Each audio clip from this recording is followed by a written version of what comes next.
Hello, my name is Leah Hogsted.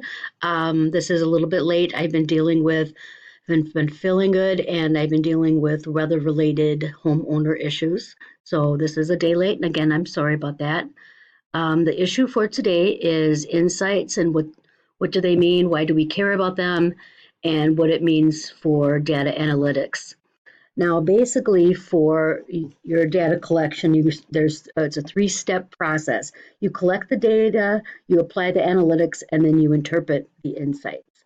Now, the first section is collecting the data. Now, we all know whether it's a website, your mobile cell, even going into a grocery store, everyone's collecting a lot of data on you. And this data is meaningless, not unless it gives you some then it's collected and it's meaningless until it's analyzed. Now, to analyze it, you'll need, a specific solution, which you can either build in-house or you can have a solutions company that can assist you with this. And so then the data will be transformed into the analytics phase. And with that phase, you are collecting trends. You're searching for trends and discovering patterns from the data, and you're trying to make sense of what it all can mean.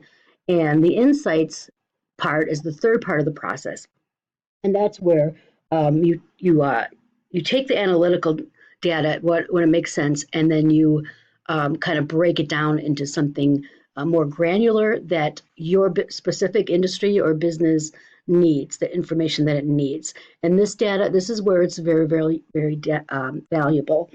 The best insights are actionable and prescriptive.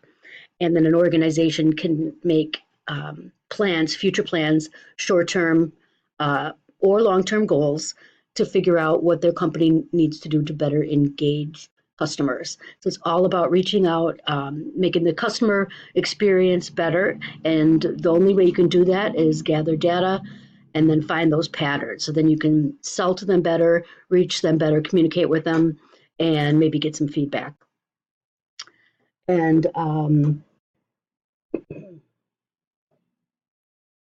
yeah, so then this last part is also about the finding opportunities that from the data. And many companies right now are not in a state of digital mastery.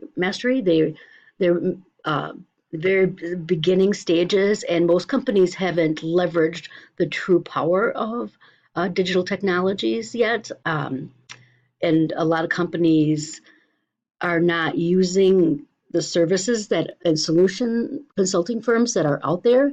So a lot of companies may not be here in the future.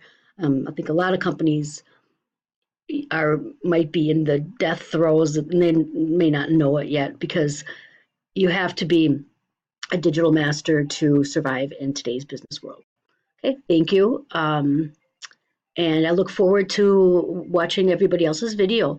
So have a nice day. Bye.